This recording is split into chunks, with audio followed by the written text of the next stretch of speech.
Welcome to the Raynin Threes podcast with Alan Ray and Mike O'Connell. Ladies and gentlemen, boys and girls, hello and welcome to the 10th edition of Raynin Threes. I am your host, Mike O'Connell, with the former John Wooden and AP All-American, Alan Ray. Hey, Ray, how we doing tonight, my guy? 10th episode. I'm feeling great. I feel like we should get some kind of award. Making it all the way to 10, which is pretty cool, if you ask me. But everything's good. Just got back. Well, not just got back, but had a wedding to go to over the weekend. That was really good. My brother, congrats to him and Joanna. She's officially a Ray now, officially my sister. So I'm happy to see them together and finally make it official. So my weekend was good. My week was good. What about you? Yeah, man. Congratulations to your brother. That's a pretty awesome moment as an older brother for you and as a family. So the Rays, man, you guys, a lot of good moments for you the last few months, and hopefully we'll continue that.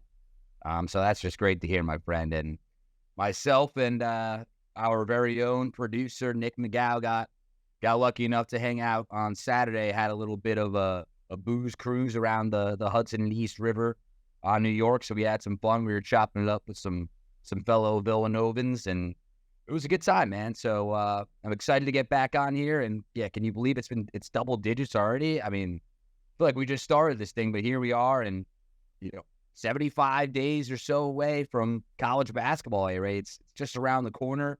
Football's around the corner, and I could not be more jacked up for this. And it was a nice mild day in New York City today. A cool 72 degrees. So the fall weather is starting to come in, and I couldn't ask for anything more to be here with you tonight, Ray. So let's get into it, huh? Yeah, you mentioned all these sports coming back, college football, NFL, college basketball is going to be back soon. So yes, sir. Very good time right now, but I'm not the biggest college football fan. I try, Yeah. but I just can't. I can't get into it. But don't kill me, all right? Don't kill me, guys. Not a big college football fan. Hey, it's all good because all we got to care about right now, moving forward, is the Big East, and that's the most basketball centric conference that there is. And just the amount of hype on Twitter with the conference realignment, they really started to get after you over there from the Gonzaga faithful. The Bulldogs, yeah, were up in your DMs, crushing you left and right after your comments of saying they need to put down their surfboards and pick up a hammer if they want to join the Big East, which I get what you were saying, Ray. The West Coast mentality needs to be left behind, and you got to get into that blue-collar mindset when you want to come play ball in the Big East. That's the bottom line. That's what I'm saying. If you're going to travel all the way from the West Coast, you're going to come to Philly, it's going to be cold, and there's no surfboards. Like, guys, you got to put on your hard hats, and you got a tough game. No more them easy games. And I made a mistake, too. I said the Pac-12 guys was in the WCC conference, West Coast Conference. So, yeah, pick up two hammers.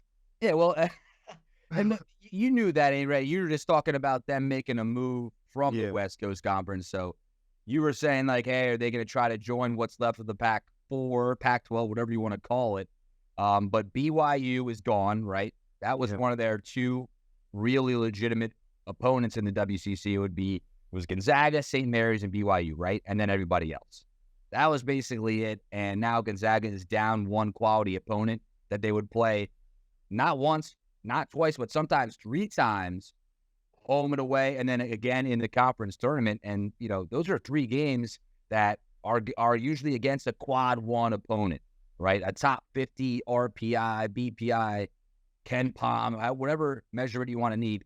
Gonzaga, if they were ever going to make the move to the Big East, now would be a great time. But I don't think the offer is there from Val Ackerman, who is the commissioner of the Big East. And to be perfectly honest with you, it doesn't make a lot of sense geographically speaking. Yeah. But basketball-wise, man, it would be a ton of fun. And we posted on our account. We talked about this a few episodes ago when Villanova and Gonzaga met for the first and only time back in 2017 at the Garden for the Jimmy V Classic, how fun that was. And I would love to see that happen again. Maybe we can at least schedule a home and home with them the way we did with UCLA. So I'm here for it, but we got to get the Big East higher ups to send that invitation out to Gonzaga. That's what we got to do. Yeah, definitely. I would love Gonzaga to be in the Big East Conference. That just only adds to the allure of the conference. It'll definitely be the best basketball conference by far, in my opinion, if Gonzaga joins. But let me ask you a question. Do you think like their style changes if they come to the Big East for a couple of years? They playing in the Big East, like that West Coast offense, that West Coast style. Like, do you think they still play that way? Is that the basis of their program, the basis of their style, or do they adjust to Big East play? I hear you. I think Mark Few might have to change up the way he recruits a little bit by maybe expanding it. But it's so expanded already in terms of where he recruits from. Like guys like Rui Hachimura. You talk about a lot of different guys they get, like Karnowski, all these guys out from Eastern Europe that the Zags have been so successful with playing with over the course of the years. Big men like Drew Timme, Chet Holmgren. I see those guys continuing to want to play for the Zags in a conference that offers much more toughness down low when it comes to the Big East versus WCC. So I don't know if they change up their recruiting, their style of play too much, but I know what you're saying about the type of mindset, type of basketball that is played in the Big East versus a West Coast type conference. And listen, you look at Mark Few and Gonzaga's track record of guys they put in the NBA. Just recently talked, like I mentioned with Jalen Suggs, with Chet Holmgren. Those are not the biggest in terms of like tough, broad type guys. They were very athletic, sure. Yeah. But when it comes to banging bodies down low, physical type of basketball that we're accustomed to seeing in the Big East, maybe they might have to hit the weight room a little bit more and pick up that hammer, pick up those weights and throw some dumbbells around when it comes to preparing for the Big East, huh? Yeah, I agree, because it's definitely real physical. And like you said, a guy like Chet Holmgren, I think he's a really good player though, and I think that he would give a lot of people in the Big East problems, just like how mobile he is. Like, just think about him playing against like a Eric Dixon. Like that's gonna be a tough night for Eric on both ends. You know what I'm saying? I just feel like Chet is one of those guys that's like, he's a pro for a reason. Right. Long, can defend, can shoot. Like he's a guard, and right. And he's not a guard. I'm not saying like he's not good, but just it'll be difficult because Chet is definitely a guard. He has super guard skills and he's quick. So, but if you could play physical with him and like not let him get to his spots, forget about it. Like, he's gonna have a long night. No doubt about it. And luckily he's not there anymore for the Zags. But with as long as Mark Few's there, they're going to be a top team in the nation, no matter what conference they play in. But it would certainly be a pleasure to have them come join the Big East and give that extra boost to a purely basketball conference with a purely basketball school. They don't even have a football team over there for the Zags, Ray. So they would be perfectly on board with what's going on in a basketball-centric conference.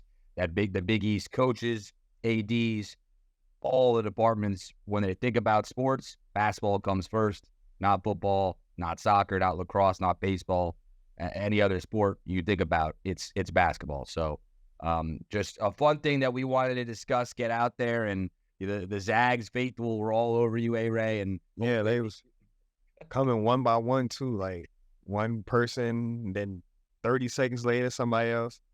And then another 2 minutes later, somebody else got a smart comment. Yep. So it's like UConn.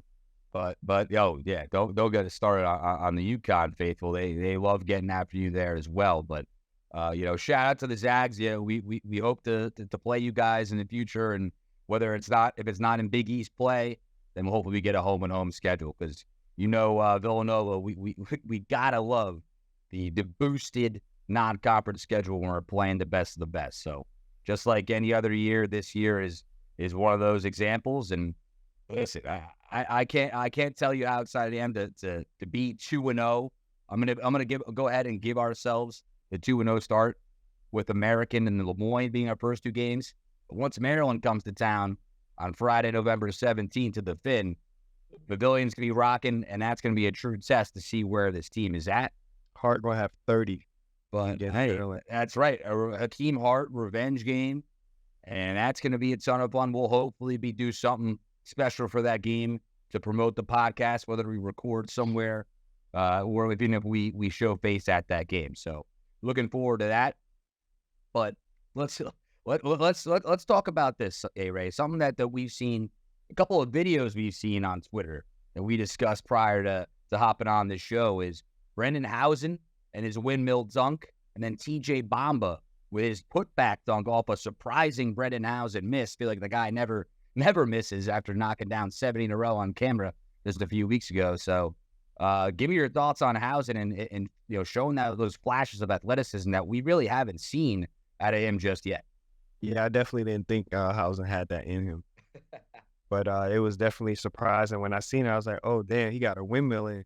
So I was real surprised. So he definitely has some sneaky athleticism that he hasn't showed yet. Because I was surprised. I don't know about you, but I was. And then that Bamba dunk was, I mean, it was pretty impressive.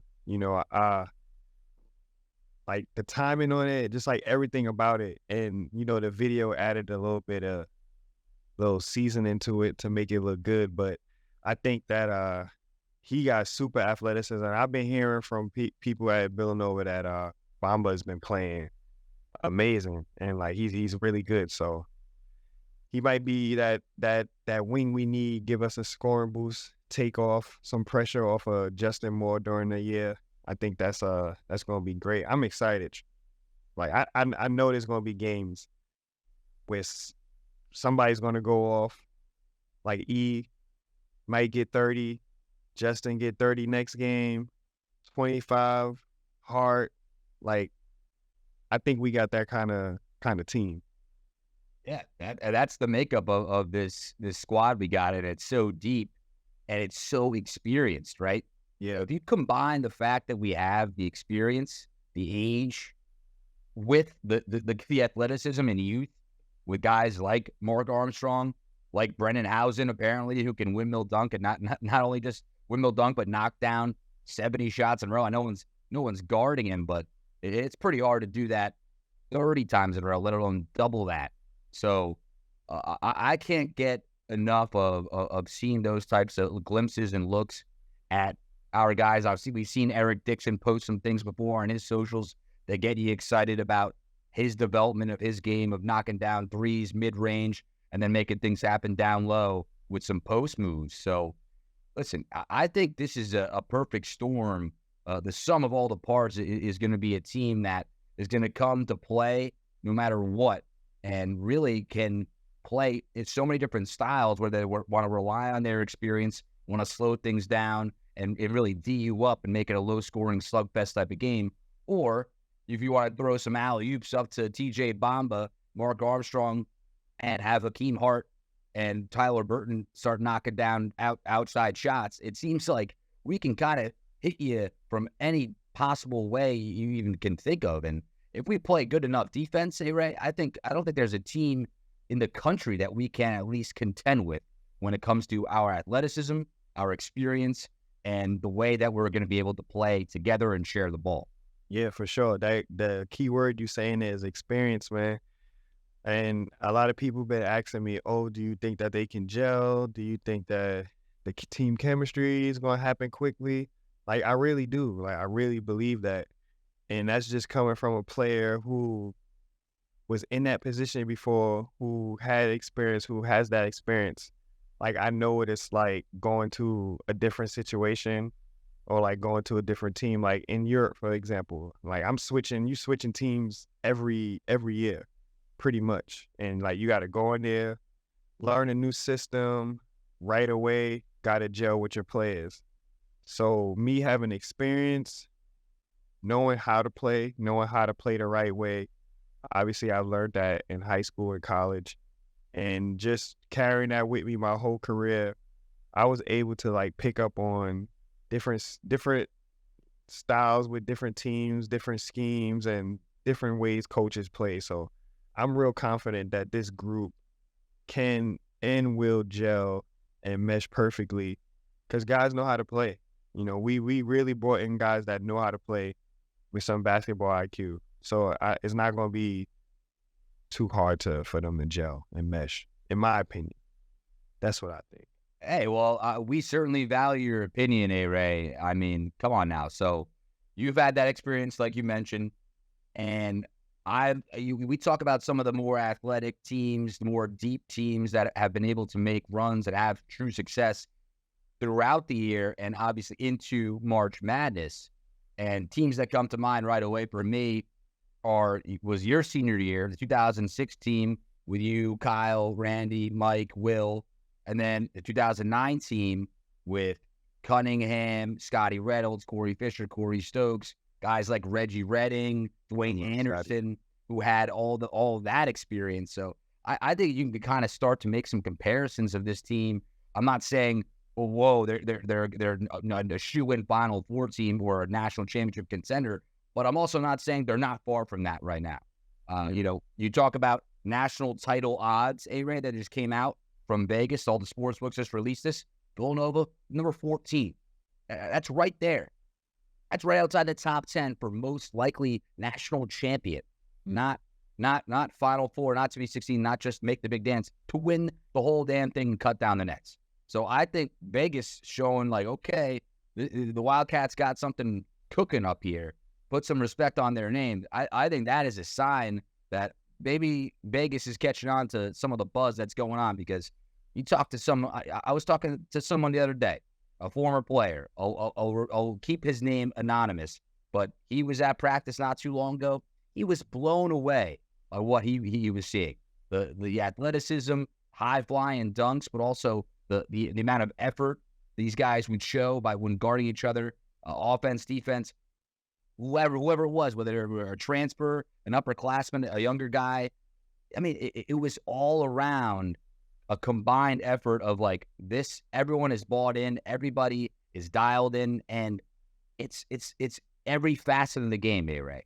I mentioned the high flying dunk. Sure, that's great, and that's fun to post highlights of. But just talk about the fundamentals, which is what Villanova basketball is all about, right? Yeah, Is the X's and O's, the attitude, that doing with what you can control. But it just seems to me, from what I've heard, from what I've seen, is that this group is bought in. This group is ready to fire on all cylinders because of just the differences in the depth that we have, in the experience that we have, and just the flat out leadership that Justin Moore and Eric Dixon possess. Like, those guys know what they want to do with this team, and the 4 transfers, who are incredible character-wise themselves, are able to add and feed into that. I just think it's a perfect concoction, perfect mesh of everyone coming together as one with one common goal. And I would not be surprised if Villanova is in there in the Final 8, Final 4 type of conversation. Yeah, and all of the transfers, they all were leaders. Like, they all were leaders of their team. So, like, we're getting a bunch of leaders in there. So, I'm confident in the chemistry part. And them being 14 right now, and you seeing them in some preseason rankings and teams, like, it just shows you, like, there's expectation. Just like last year, there was expectations. They had us, 16 to start AP poll, something around that area. That's right. And this year, I pretty much expect them to be kind of in the same area. And there's going to be expectations, a lot of expectations to play good, to win. And obviously because of the season that they had last year. So it was going to be a little bit antsy from everybody. So I'm all for it. It's a challenge. I wish I could put on a jersey and play, but obviously I can't. But yeah, it's going down this year. I'm confident in this team. The more we get closer to the season, the more video I'm seeing, the more stuff I'm hearing about them. Like, it just makes me even more confident. Like, I'm just ready for that Villanova is back in action tonight tweet. Yes, yes. Cats play tonight. I mean, could you imagine? It's coming November 6th against American. I mean, I'm so fired up for that, and we're going to continue to evaluate and process what we hear, what we see, what we have already seen from these guys. And hey, I'm not here to blow smoke. Okay, I'm not Johnny Optimist all the time. Sure, am I supportive of the team? Do I want to think that the program every year is going to be a Final Four contender? Absolutely. But I'm also not the type of guy that's going to be like, oh yeah, we're going all the way this year. Like I think I have a decent judgment of being like, okay, there's reason for optimism and there's reason to be pessimistic. Last year, I remember some people at work were asking me, like, a bunch of Syracuse guys I work with, right? Yeah. And so they do not like Villanova still, despite us not being in the Big East together for a long time. And they would ask me, Mike, Kyle Neptune's first year, like, what do you think? What do you think? And I'm like, listen, it's going to be tough. It's not going to be all sunshine and rainbows once Jay Wright goes away. Even if Jay was there, I think the team still would have struggled, especially based on with injuries to start with Justin Moore and Cam Whitmore. But don't get me wrong. I mean, Coach Neptune has a lot to prove, but last year, in a lot of ways, was positive in terms of getting everything back to where we need to be after a nuts offseason of losing Coach Wright. So here we are now after another nuts offseason in terms of lots of moving parts. We get 4 more guys. Cam gets drafted. We lose Caleb Daniels, Brandon Slater, 2 guys who seem like they've been there for a decade. But I think now it is a perfect time for Wildcats to say, okay, we've retooled with the transfer portal. We have Dumont recruiting. I know everyone wants to freak out about that. We'll get into that a little bit later, Ray. But I just think right now Villanova knows that it's a win now type of mentality, and we need to go put ourselves back on the map, prove ourselves to be like, hey, we're going to remind everyone that we're still here, we're still a contender in what's going to be a gauntlet of a Big East, and I think they're ready to do that. They have the leadership, they have the experience, they have the athleticism, the guys in just an incredible array of depth that I really believe is similar to an 09 team, to an 06 team, to an 18 team, with all the guys that can come in off the bench, contribute, or guys that can drop 30 points on any given night. Yeah. Listen, OC, I'm right with you. I'm telling you, I'm just excited with you. Just talking about it just makes you frustrated. I just want to turn that TV on and watch them play. But the big thing for me, like what makes me uber happy right now, is no injuries. Like we got, like, cross my fingers. Yeah, knock on wood, right? Yeah. Our best players coming into season healthy. Everybody's coming into season healthy. I think that is the most important thing. Because last year we didn't come in healthy and we got up to a complete rough start. Never really built chemistry. Like we literally did not have no team chemistry until like February. Like seriously. So I think coming in, no injuries, everybody's on the same page. Gonna help us out a lot this year. Start off the season right. That's how we're going to get our chemistry against those teams. We're going to start the season off right.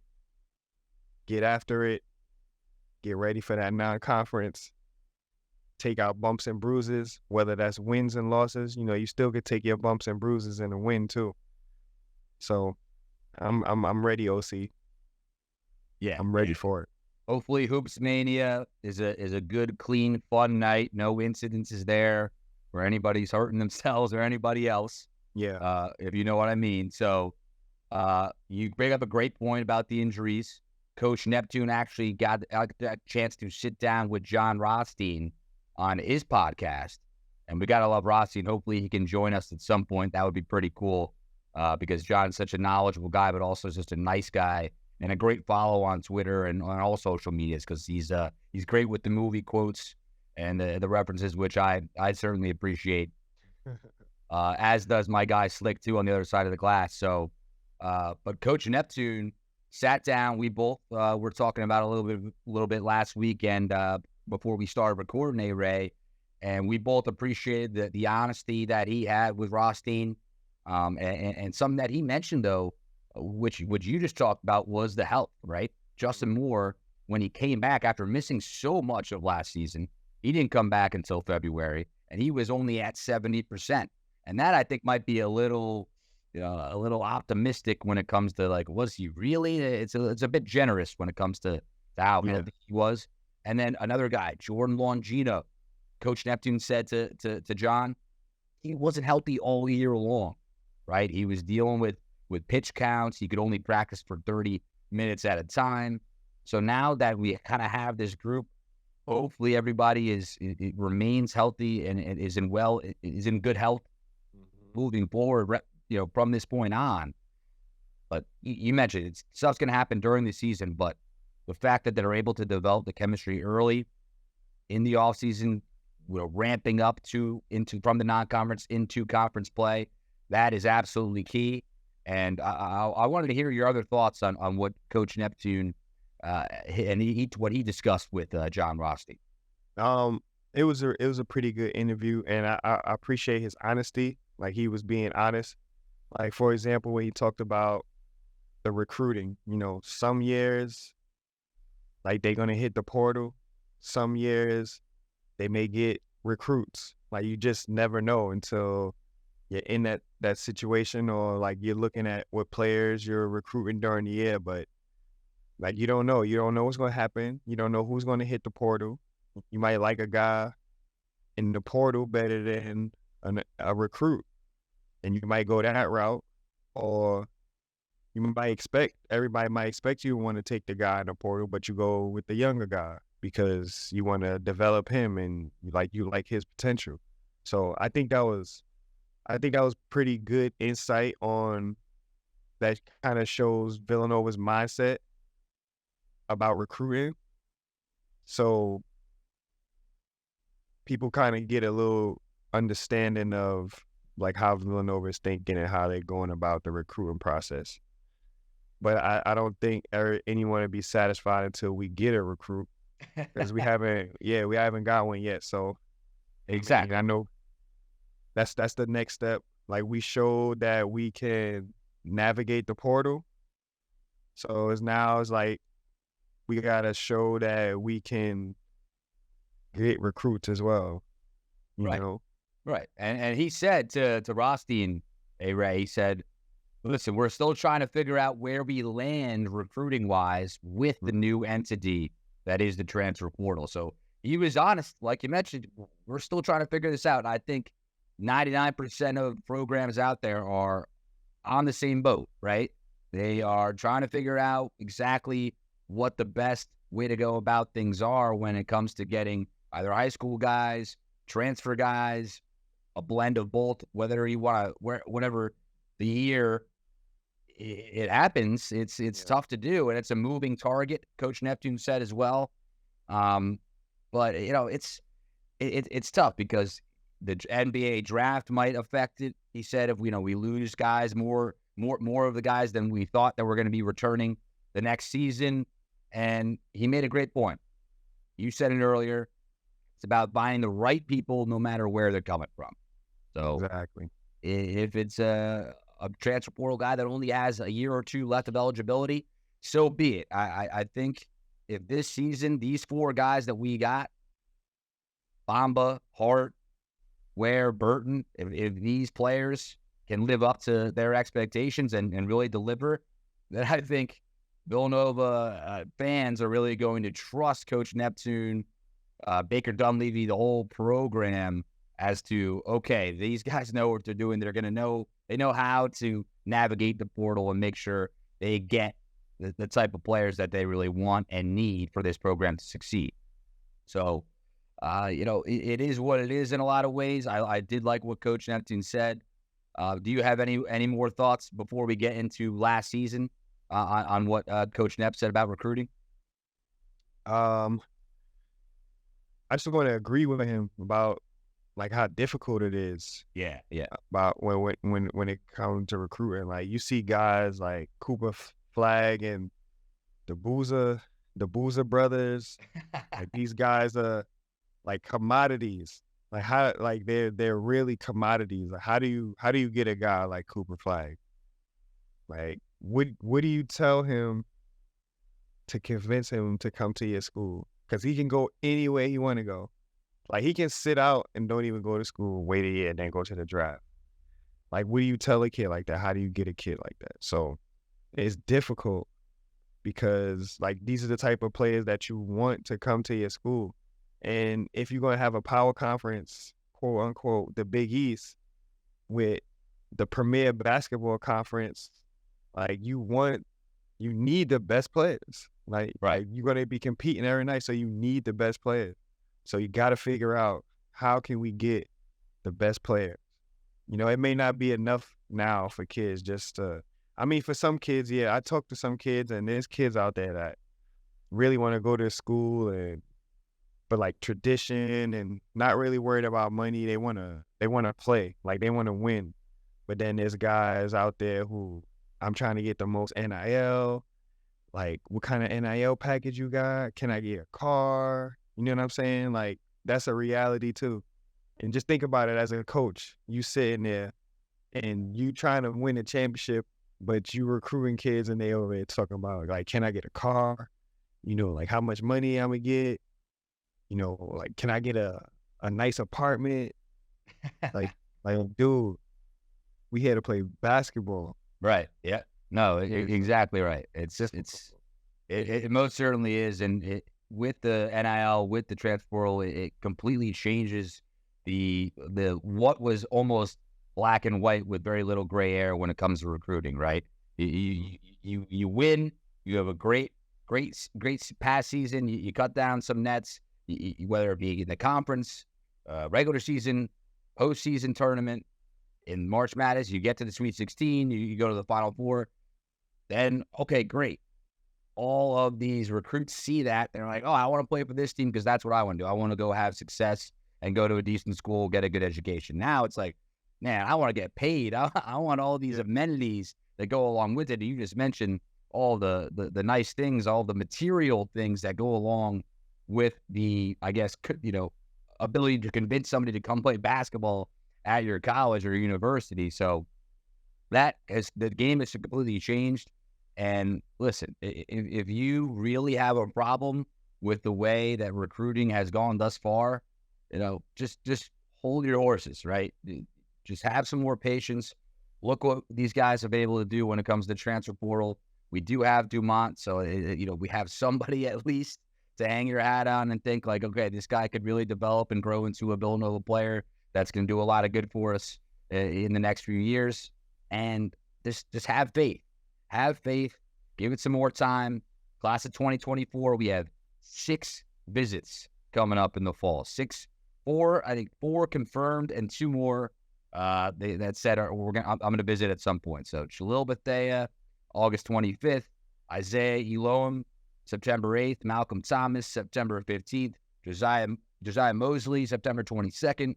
Tyler Betsy and Curtis Givens both said they're going to visit at some point in the fall. No confirmed date just yet. And these are legit guys. A lot of them are 4-star players. We have a Malcolm Thomas from DeMatha. That's certainly somebody that we've had a lot of success with in terms of recruiting from there. Justin Moore, DeMatha guy. Josh Hart. So Jalil Bethea, he is a legit player. I would not be like, oh my goodness, if we lose that guy, it's the end of the world. Look, he's getting recruited by a top Twitter will. Well, that's what I'm saying. But I'm trying to say, we have to pump the brakes a little bit when it comes to, flipping our lid when we lose out on a top tier guy. We're going to get the guys that we need to. Just have some faith, have some more patience. And I think, we're going to be okay. And our program will hopefully figure it out sooner rather than later. But I think eventually at some point. Right, A-Ray? Yeah. And me, I'm a right now person. We got a good team right now. Yeah. We got to play this year. So I'm focusing on right now. I can't control the future. I don't know what's going to happen. So I can't focus on that. I'm focusing on right now. I do understand the recruiting, and it is something to think about and to obviously question. But for right now, I'm going to enjoy what we got because last year stressed me the hell out. Well, it's definitely, man. And to get into last year a little bit, just to wrap up what Coach Neptune was talking about with John Rossi on his podcast, College Hoops Today. He said, Coach said, time ran out on us, right? If we had 2 more weeks of the regular season, we would have reached the goal of being the best team we could be. And I think that's a pretty accurate statement, Alan, in all honesty. I really believe that if we had a couple more weeks of games in the regular season before the Big East tournament at the Garden, we could have kind of continued to make some more strides. We saw how incredible we played against Creighton, and then we lost the tough one to them, just playing them, a week and a half later. So that was unfortunate, but I do agree with what Coach Neptune said when it comes to if we had another couple weeks with fully healthy guys, more back, Whitmore back, Longino had some more time to heal, the team really would have taken another step up, and we would have, I think, been able to maybe make a bubble push, and maybe find ourselves playing in Dayton, Ohio in the first four, something like that. No, for sure. That's a big fact. I feel like they ran out of gas. Like they tried to do too much in too little time.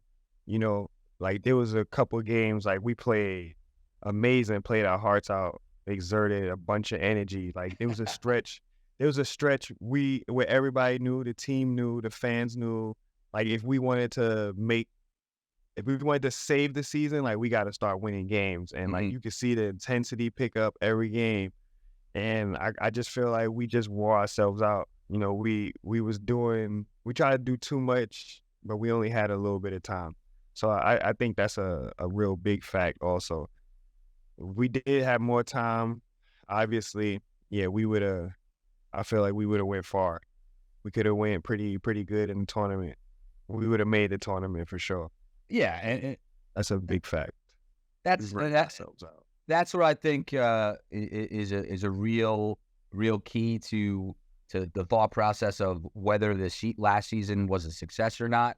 We saw the growth. We saw how much better this team looked from earlier on, even when Moore was back and Whitmore was playing, versus just again in that Creighton game, with the 3-game win streak with Creighton, when we beat Creighton, Seton Hall, and Xavier, 2 of 3 of which were tournament teams.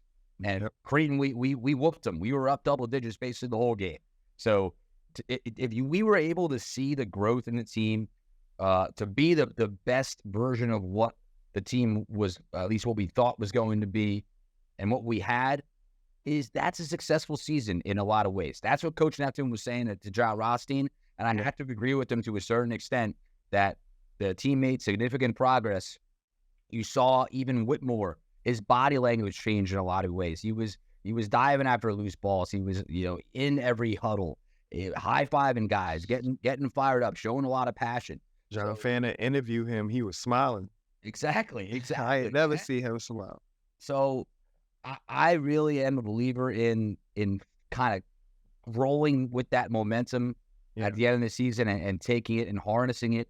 And I think that we did a great job of doing that I know it's tough losing Whitmore, Daniels, and Slater.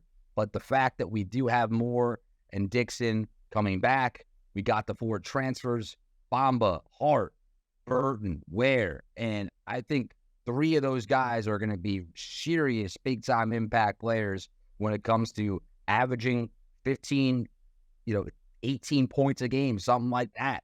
I truly believe that Hart, Bamba, and Burton are really capable of doing that and dropping 30 points at any given night. Combine that with Dixon and Moore, and then have Housen and Armstrong take that next step that we all are damn near certain that they're going to do. I mean, how could you not think that? And don't let me forget about Longino. Sure, if you want to throw Chris Arch some minutes off the bench, whoever you want to say. I know some people are going to freak out on me for even saying that, but think about the depth that we have, and think about the star power, the scoring ability, the defensive ability, the size, the height, the weight, the athleticism. You can check all the boxes with this team, A-Ray. And it just really makes me think, like, are we like a team like the Detroit Lions of this year, where last year we won so many games at the end of the season, and everybody is like saying, "Oh, watch out for this squad."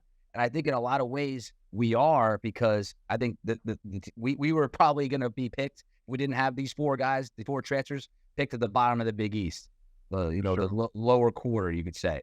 Now we're I think number 4 in most people's eyes, and I think we're starting to trend up continuously. And I believe once we get even closer to the season, we might be saying, wow, we have a legit chance to cut down the Nets and win another Big East regular season title and possibly conference tournament title. So to me, it just seems like, on paper, combined with the fact that last year we were able to make some strides at the end of the season, combined with the additional 4 players we got, 3 of which I really think are going to be immediate impact players, how could you not be excited? How could you not be optimistic when it comes to this upcoming season and Villanova really enjoying some legitimate success? Yeah, I mean, we all Villanova fans here. What's the one saying that has been constant, even when Coach Wright was there? We want to be the best team we can be by the end of the season.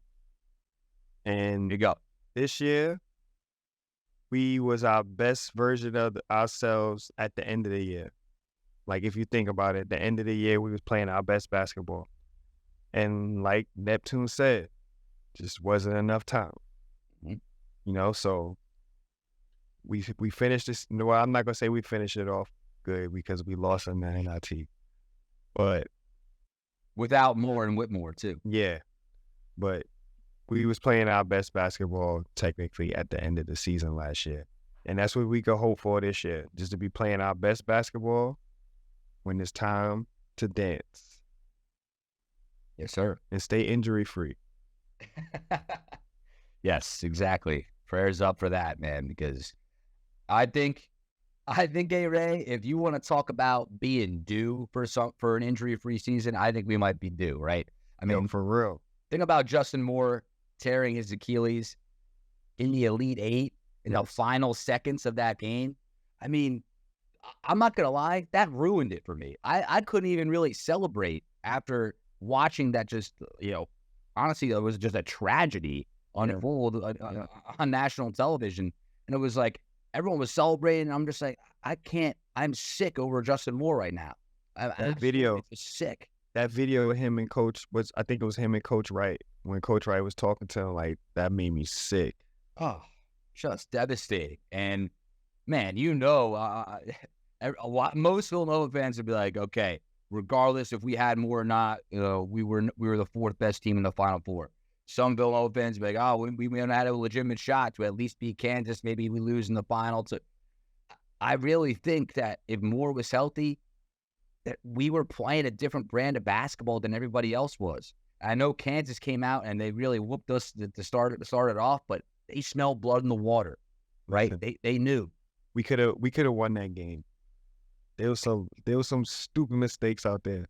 I'm not about to sit here and bash anybody, but yeah, you know who you are. If you watch the film, you know who you are. It was some critical mistakes.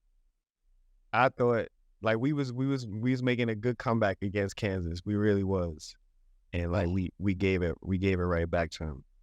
Yeah, we were down, I think 7 or 8 points, and we had an open 3, and we missed it, and they came back down and they hit a 3, so it was like a 6-point swing. We could have cut it to a 4-point game. Just didn't happen. We didn't have it that night. But if Moore was healthy, A-Ray, I think things certainly would have gone differently. Hindsight's 2020, but I'm not Kendrick Perkins. I'm not going to sit here and say you're a terrible player. But you was out there making mistakes. Right.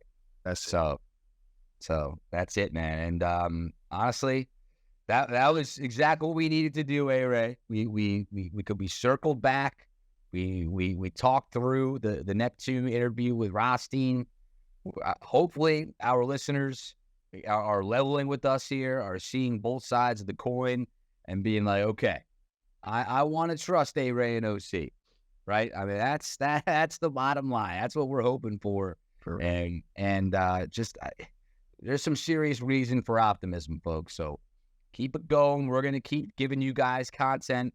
It's been so much fun to see the level of interest, of support, of love we've gotten over these last few months, and plenty more, of action to come when it comes to this preseason stuff. Hey, Ray, we got some exciting stuff. I'm hoping we can get to Aronimink Golf Course and play some golf, have some drinks, have some laughs, chop it up, talk some Nova hoops when it comes to, Randy Foy's event, the Humble and Hungry Golf Outing, Aronimink Country Club. Yep. September 25th, A-Ray and I are hoping to be there. There you go. Exactly right. And that would be a ton of fun, A-Ray. I'm hoping that might be the first time we meet in person. Believe it or not, we've done 10 episodes now, and we've never met in person, but it feels like I've known you my whole life, my friend. So it's going to be a ton of fun. And speaking of fun, A-Ray, Team USA, Captain America, Jalen Brunson, Josh Hart, Mikal Bridges, these guys are looking really good heading into the FIBA 2023 World Cup. And believe me, I think the group stage we have with Greece, New Zealand, and Jordan, that's our group with Team USA. I think there's no doubt in my mind that the Americans are going to be able to take the number one spot and move on to the knockout stage, led by Brunson, Hart, and Bridges. I think you're just being a little biased. Nah, I love those guys. Man. I like their team because, like, they're young, but these dudes they go after it in the games. And they got some hungry young guys. Like, Anthony Edwards is young, but he's hungry. Like, Austin Reeves is hungry. Jalen Brunson is hungry. Mikal Bridges is hungry. Josh Hart, he's hungry. Like, I love that when you got young guys that give that type of effort. Like, they make up for a lot of mistakes when you give that kind of effort. I don't know if you watched the Germany game, but they was down, damn it, all game. Yeah. I thought Germany was going to win that game because they had a couple of vets on the other team. I thought they could, try to finagle their way and get a win, but the U.S. came back, and that's what it's going to be. It's going to be games. Like, you playing in another country, playing with different rules, so you got to get adjusted to it. So the other teams already got an advantage with that. So there's going to be games. I know they're going to be down, especially when they play against the good teams. Once they start getting to pool play. But I just like the energy. I like the effort that they give. And Jalen Brunson is doing a great job, like, just running the team. Right now he doesn't really have to do much. Everybody else is out there. He's just facilitating, making sure everybody's in their spots. But I'm excited, just like you, about USA. It's definitely been good watching the games. They haven't been boring. I can't watch a game if it's super boring. But like that Germany game was really good. That was a really good game. Yes, sir. I got you, Ray. And it starts on Friday, August 25th. Team USA's action kicks off 8:40 in the morning, bright and early on Saturday the 26th. They take on New Zealand. They're all the way in Manila, the capital of the Philippines. So no wonder it's that crazy time difference. But you can watch on ESPN2, folks.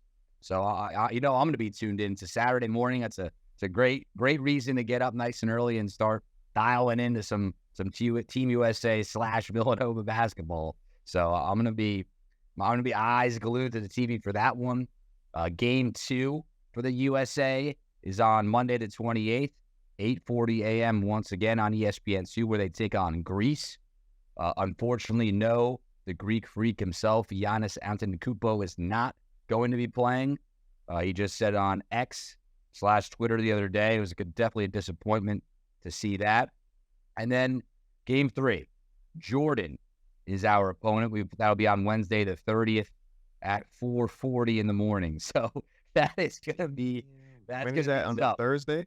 That's on a Wednesday morning at 4:40. I don't know if we'll be up for that one. I might set an alarm to check the score, and if it's like close, which I doubt it will be, maybe I'll have to get up, but that will be also on ESPN2 for you early birds. You know what?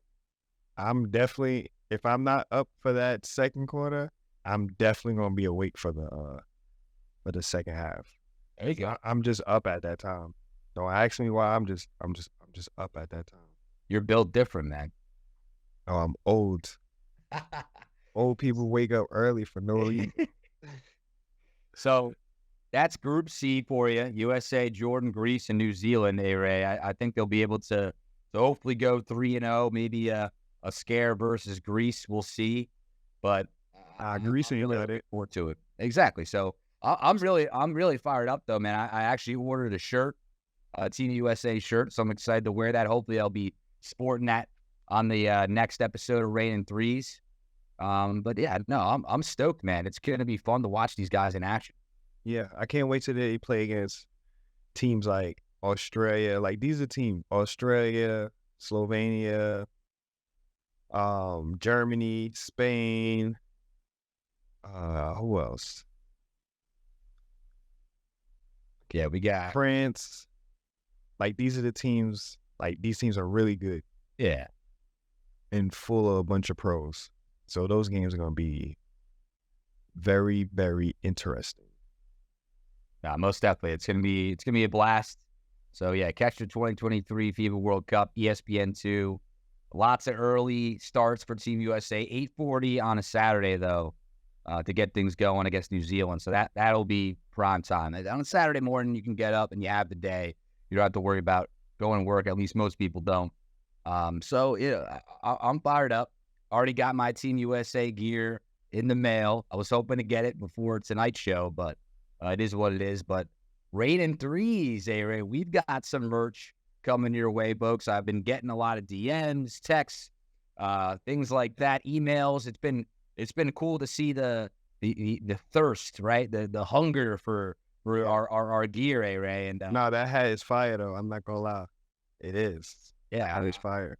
I sent yours to you today, actually, so it should hopefully be there by the end of this week, and we'll see.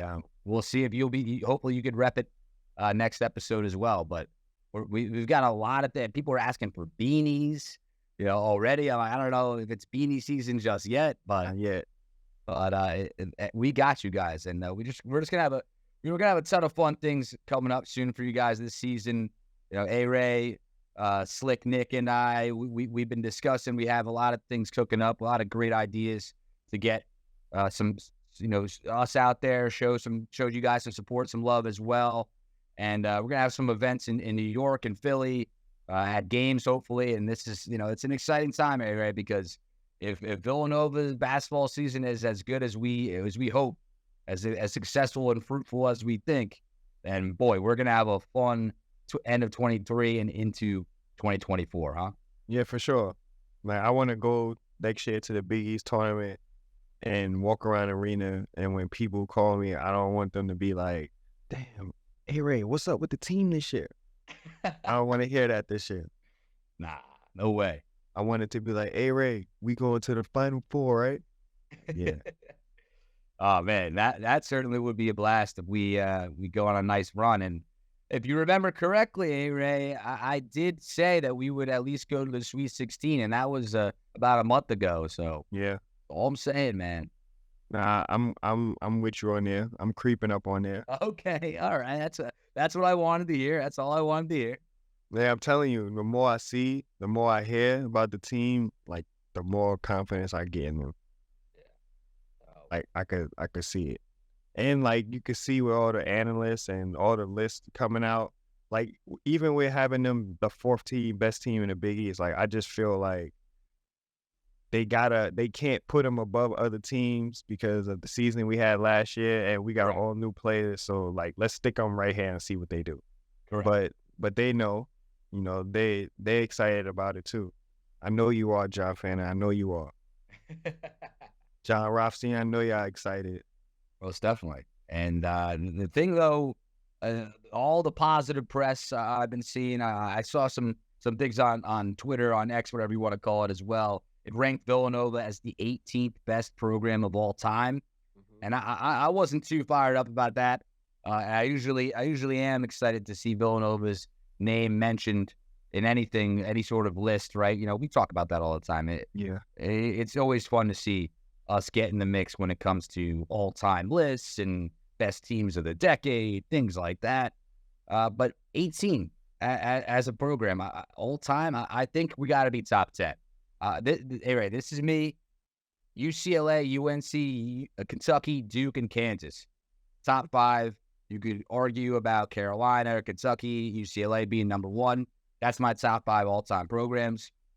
Then I would say, in no particular order, UConn, Villanova, Louisville, Michigan State, Indiana. That's like the tier 2, right? So tier 1, I'm not saying we're close to being in the top 5, but I definitely think Villanova belongs at around the 9 or 10 rank when it comes to all-time programs. But hey, that's just me.